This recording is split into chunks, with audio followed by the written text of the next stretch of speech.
Hard to believe, but the Switch 2 comes out next week. I'm not seeing a lot of excitement around it. Maybe it's just in my circles and people that I follow on social media, but what I see mostly is people upset that they're not getting one, but I don't see like excitement from the people that are.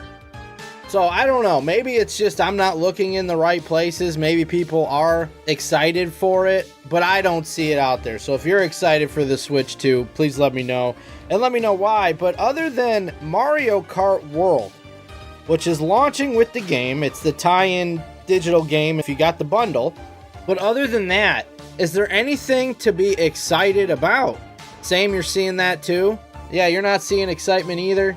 What console launches have been super exciting in recent memory? I can tell you I was not excited at the launch of PS5 and Series X. Well, mostly because I didn't get one at launch because they were so hard to get. But even if I could have, there wasn't really games at launch that I was excited about. A big console launch, recently anyway, seems to be lacking the games to go with it. And I think that's what we're dealing with here with the Switch 2 as far as excitement goes, because if either you're excited for Mario Kart World or you're probably not excited for the Switch 2, because everything is banking on that, and we've talked about that. It's probably the best launch title that they could have had. That's the perfect launch title. But the people that don't play Mario Kart, what do they have to get day one? Well, let's look at the list and let's see. A lot of these things on this list are games that are already available elsewhere. And I think that's kind of a problem with the launch for that second title to go along with Mario Kart. Because I remember back in the day, when you would get a console, if you had enough money, you weren't just getting one game. You were getting at least two. And so it seems like a lot of people are going to be paying $500 to play Mario Kart. Alright, so what games are launching next Thursday with the Switch 2? Arcade Archives 2 Ridge Racer. So that's just a download of an old Ridge Racer game. Bravely Default Flying Fairy HD Remaster. Now that might be a good one. That might be a good second game for people to grab, especially because it's not that expensive. I believe it's $40. So when you're looking at like $80 Switch games, that $40 looks nice, especially for RPG players that may have never played this one. I believe it was on the 3DS. Again, that's a remaster. That's a game that you could play elsewhere, but I'll count that. I'll count that as a new and exciting game because there's probably a lot of people that will be getting the Switch 2 that may not have played that game. So we'll count that one, especially at the price point. Cyberpunk 2077, the Ultimate Edition. That game's been out for years. Deltarune, that game has been out for years. Fast Fusion, what the hell is that? I gotta Google that one. How about the wheelchair basketball game? It's not even on here, so it must not be coming out anytime soon. What is this? Fast Fusion. It's an anti-gravity racing game, so it's kind of like Wipeout. There's like 3 of these games. All right, this is a Nintendo Racer. It's not published by Nintendo, but it was only on the Wii, Wii U, and the Switch. Okay, so that's a new game. All right, so that's a downloadable game. $15. Only available on Switch 2. That might be a good digital purchase for people, especially at that price point. So we'll count that one. All right, what else on June 5th next week comes out with the Switch 2? Fortnite, obviously already out.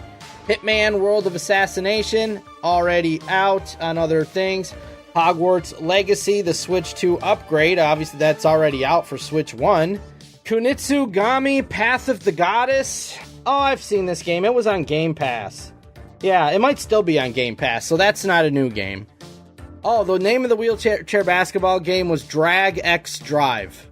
I think it was pronounced Drag and Drive, but it was like Drag X Drive. And it's not on this list. And unless they just don't have a date for it yet, and it still could be coming out this year. Because I'm looking at what has definite release dates through August already. So it's possible that Dragon Drive will be coming out this year.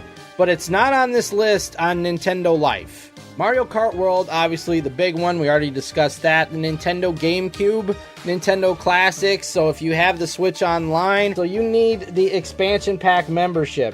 People that just have the regular Switch Online won't be able to get the GameCube, so you're going to have to upgrade. Like F-Zero is a hard game to get, so technically, yes, F-Zero, so that might be a good one. I'm looking forward to playing that for the first time on there, but I guess I'll have to sign up for the expansion pack to get that.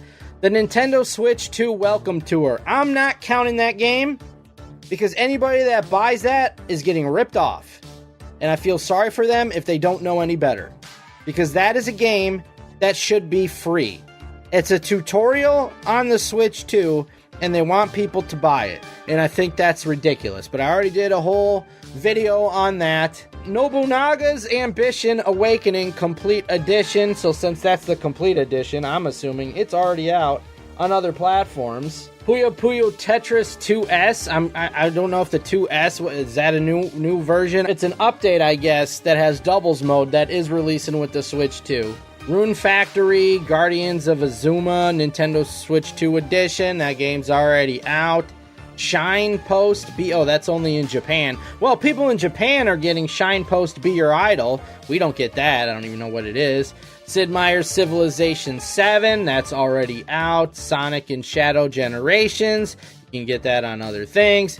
Split Fiction. Already out. Street Fighter 6. Already out. Suikoden 1 and 2 HD Remaster. It's a remaster. And it's already out. And Survival Kids is a 1999 Game Boy Color game. Well, obviously that's not the one I'm looking for.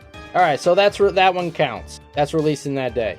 They're going to have the Switch 2 upgrades for Breath of the Wild and Tears of the Kingdom, but again, already available. Yakuza 0 Director's Cut. I don't know if it's Director's Cut is new, but Yakuza 0's been out for a long time.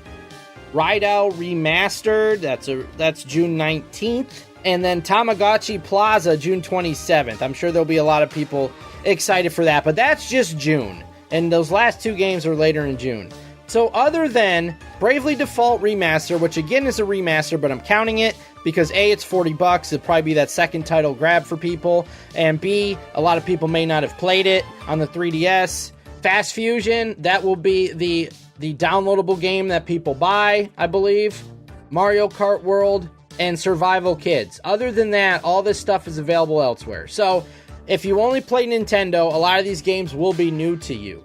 If you're going to get Cyberpunk on the Switch 2, if you're going to get Street Fighter 6 on the Switch 2, Civilization 7, Fortnite, Hitman, like if you were to buy these games on the Switch 2, I think you fit into two categories. The first one is you don't have any other consoles. The only place you can play it will be on the Switch 2. The second is you want a version on the go. I believe those are the only two categories for customers that would purchase those games. So I think that there's not going to be a lot of excitement around those games. So yes, Donkey Kong should have been ready for launch. That's on them.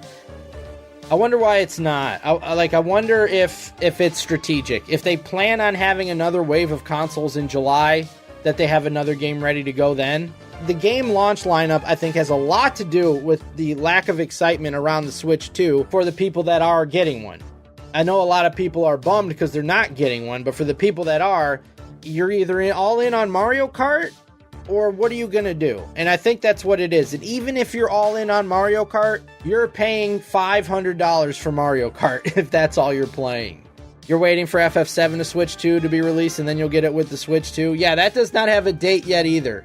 It's tentative 2025. Moving on to July. Donkey Kong Bonanza, July 17th. So that means from June 27th with Tamagotchi Plaza until July 17th, like 3 weeks, there's no games. So Donkey Kong is the big one for July. They need to have more Switches in stock by then to create excitement around that game. Shadow Labyrinth, July 18th. I'm excited for that game. I'm getting it on PS5, but that's a good one. Super Mario Party Jamboree, Nintendo Switch 2 Edition and Jamboree TV. Not a new game.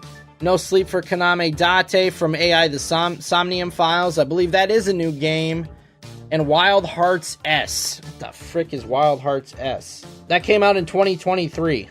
Okay, that's a 2-year-old game. I don't see a lot of excitement around that. And then in August, Madden 26, Inazuma 11, Victory Road, Story of Seasons, Grand Bazaar, Nintendo Switch 2 edition, so I'm assuming that's already available elsewhere.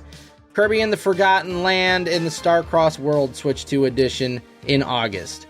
I think what we just went through there is the reason why there's not a lot of excitement around the Switch 2, other than a lot of people not being able to get one. Those are two games to be excited for, Metroid Prime 4 and Pokemon Legends ZA. But we don't have release dates on that yet, so I'm assuming those will be fall or winter. If you're excited about Switch 2, tell me, and is it just for Mario Kart? It's Mario Kart, and that's pretty much it at launch, and I'd like to have some more games to be excited about, and hopefully we get that in the upcoming months, because other than Donkey Kong, it's looking pretty dry